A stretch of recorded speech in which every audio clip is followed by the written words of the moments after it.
Imagine for a moment that you are sitting in a laboratory, preparing to participate in an experiment. Your task is really simple. Whenever you feel like it, flex your wrist. But there's more. You're also asked to report the exact moment when you became consciously aware of your decision to move. Meanwhile, your brain activity is being closely monitored by an EEG. What would you expect the result of such an experiment to show? Intuitively, we tend to believe that our conscious mind, the part of us that thinks and plans and deliberates, we tend to believe that that is the source of our actions. But what if the experiment revealed something quite different?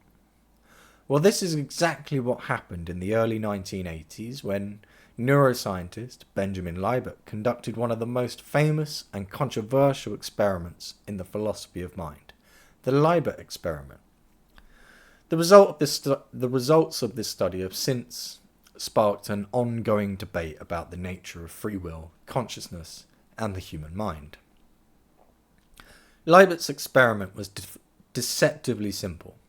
Participants were asked to move their wrist at will and watch a clock with a moving dot, reporting the precise moment they became aware of their intention to move. The key measurement in this experiment, however, was something called the readiness potential, a pattern of brain activity that Libet was tracking with an EEG. What he found was astonishing. The readiness potential appeared around 300 to 500 milliseconds before participants reported consciously deciding to move their wrist.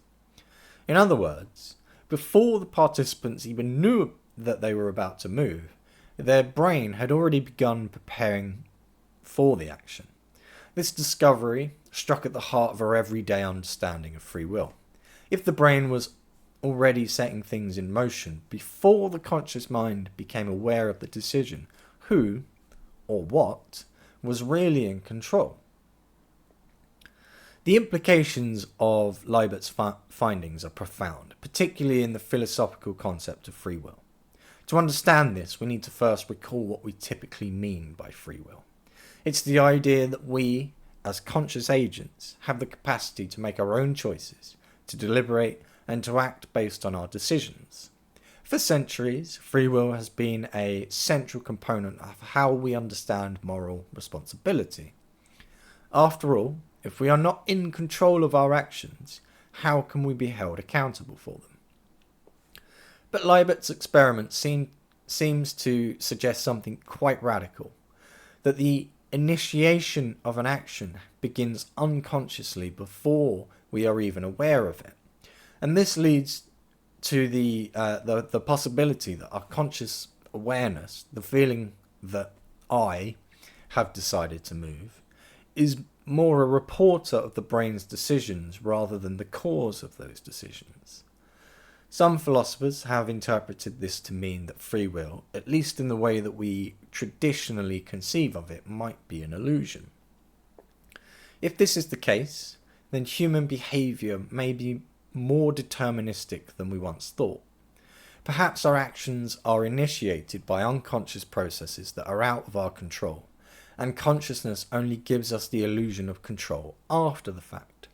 This idea challenges the very core of what it means to be a free agent. Now, Libet himself did not go so far as to completely dismiss free will.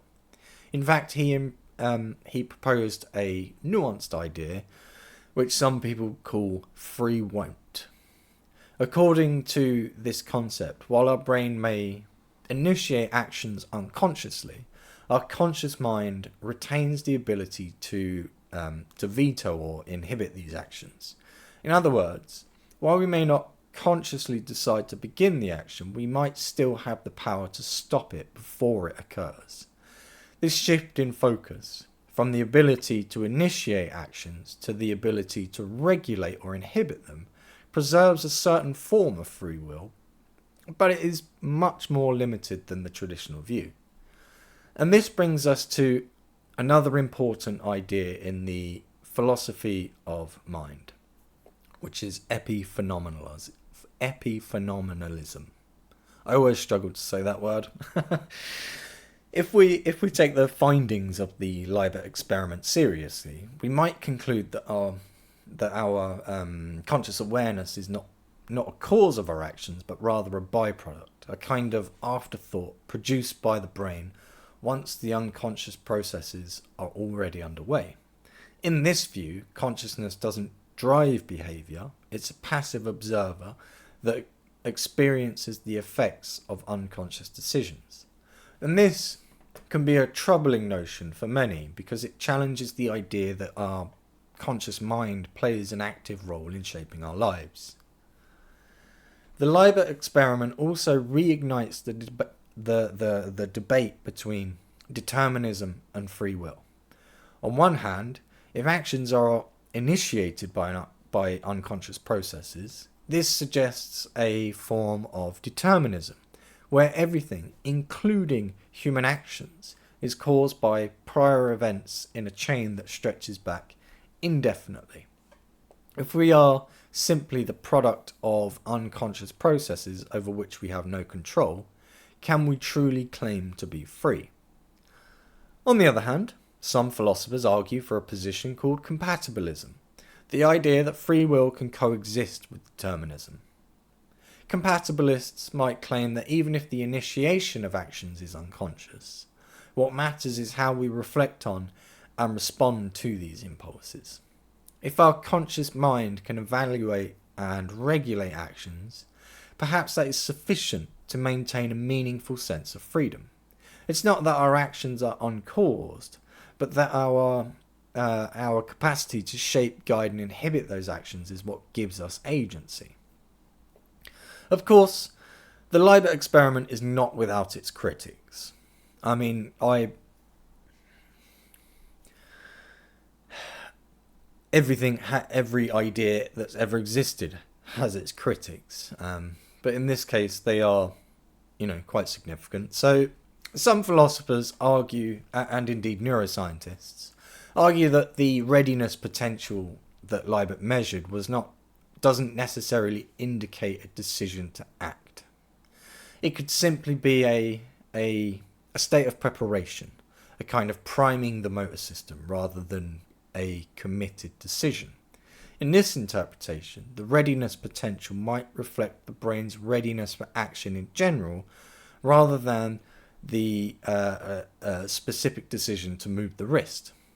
Moreover, critics point out that the experiment's timescale, i.e. milliseconds, might be too narrow to capture the complexities of human decision making. In real life, many of our decisions are deliberative, involving reflection, planning, and obviously weighing up different courses of action. In these more complex cases, the relationship between brain activity and conscious decision making may be very different from the kind of spontaneous movement studied in Libet's experiment. In recent years, other experiments have sought to refine Libet's findings, and some have proposed alternative interpretations. For example, newer studies have suggested that conscious intention might have more influence over the timing of actions, even if some unconscious processes precede it.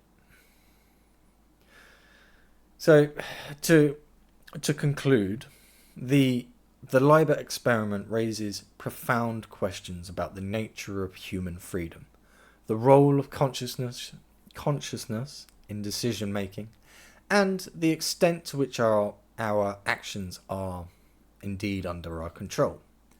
While Libet's findings may challenge traditional views of free will, they do not necessarily eliminate it entirely.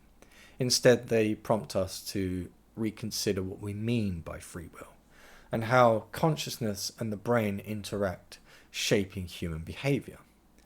Whether these results suggest that free will is an illusion, or whether they simply call for a more nuanced understanding of agency, is a question that continues to generate vibrant discussion in philosophy and neuroscience alike.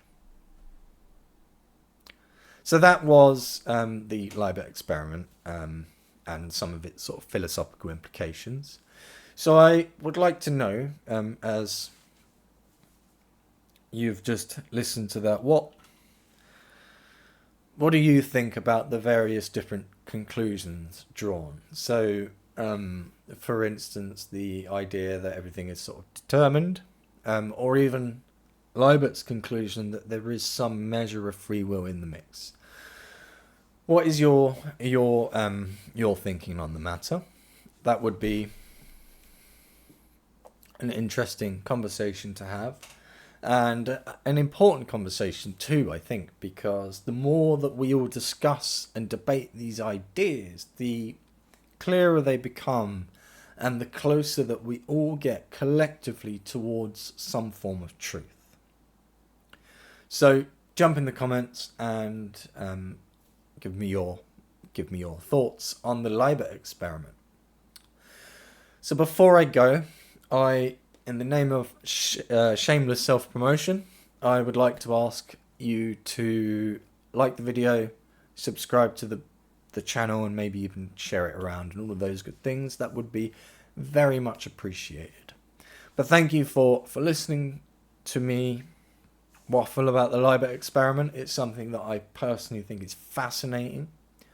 So I very much look forward to the discussions and debate that we're going to have.